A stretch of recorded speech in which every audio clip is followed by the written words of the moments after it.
Opening bit. Opening bit. Opening bit with a new set. Is the mic on?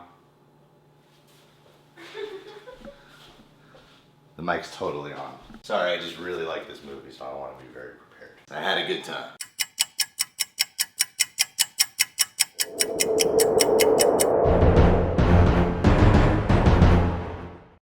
Kingsman, the Secret Service. Entertainment. That is the key word to this film. Like, it has one goal, to entertain you. And it sets out to do just that, and it completely succeeds. Super fast-paced, hyper-stylized, violent. It's really funny. It's unique. It also has really, like, self-aware humor. It's just one hell of a good time. Really gotta give, like, kudos to... This is me giving kudos.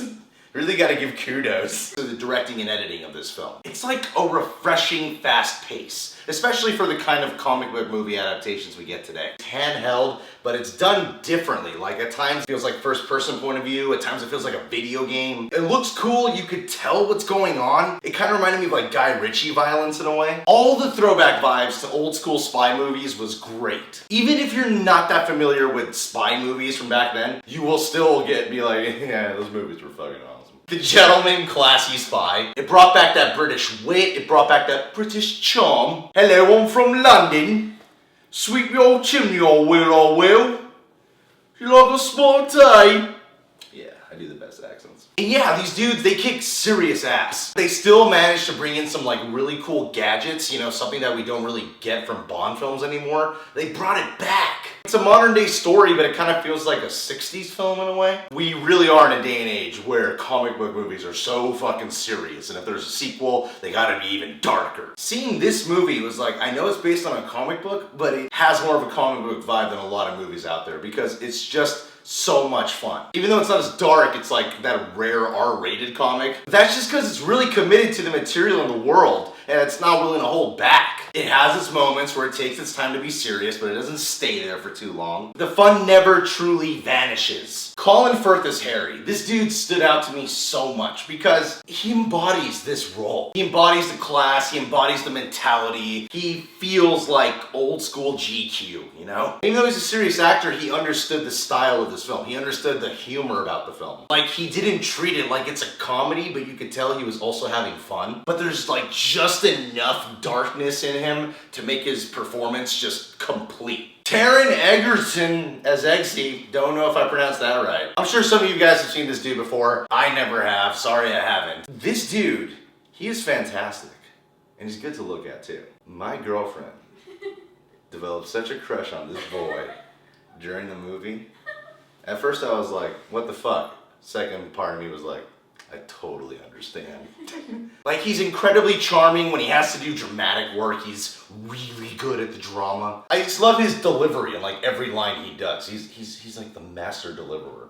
He probably had a great Pizza Hut job at one point. Shows off some of his parkour skills. You can tell it's him for the most part during the action sequences. Same goes for Colin Firth. But yeah, dude is sexy. Invited him to a three-way soon. Mark Strong as Merlin. He's like how Q is to James Bond in a way. Like, he has a very like straightforward performance. Like, dude doesn't really crack a smile. But he's really fun to watch, and there's no denying that he's also like an intellectual badass. And it's Valentine's Day, and funny thing that's happening right now because Samuel L. Jackson plays a guy named Valentine. Coincidence? No. Hollywood knew what they were doing. Yes, he's totally having a ball on camera, but he's still not playing Samuel L. Jackson. Like, there's an actual character in him. He does this lip that makes me sound like this. That's nothing like him. This is the most horrible impression of the guy you can do.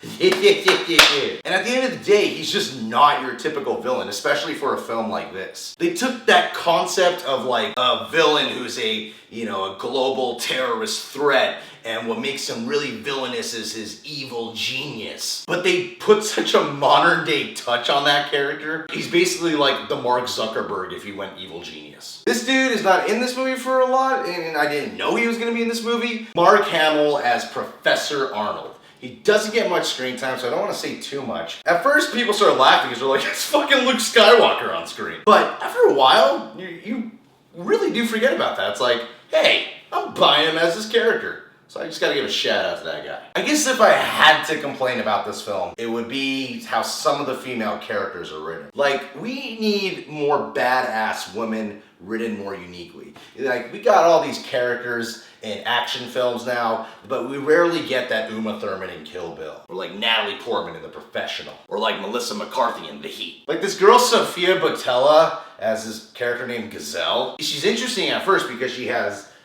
blades for feet. That was cool, and she, you know, fights and shit, and that's cool. But in terms of who the character was, there was like nothing really different about her. They got all these roles that could have all been cliche, and they added a fresh spin on them, and I felt they could have done that with her. Other than those minor issues, this film was pretty much what I wanted it to be, and even more. It's like when Jesus turned water into wine, but he also had like cranberry and vodka on the side.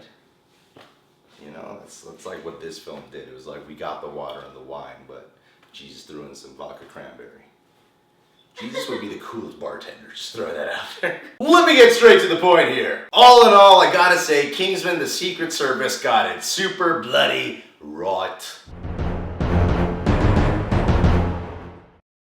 Alright guys, thanks for checking out my review for Kingsman: The Secret Service. Why don't you go ahead, scroll to that comment box below, and tell me, is there some way you think you can track down where this actor lives so I can make a agreement with him? And last but not least, if you want to get updated every time one of my reviews or videos is out, go ahead and click on this button by my dick to subscribe. That's right, the dick.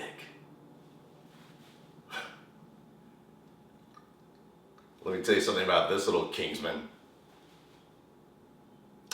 He will give you the Secret Service if you pay top dollar. You know what I mean? He's offering himself as a gigolo. That's the service.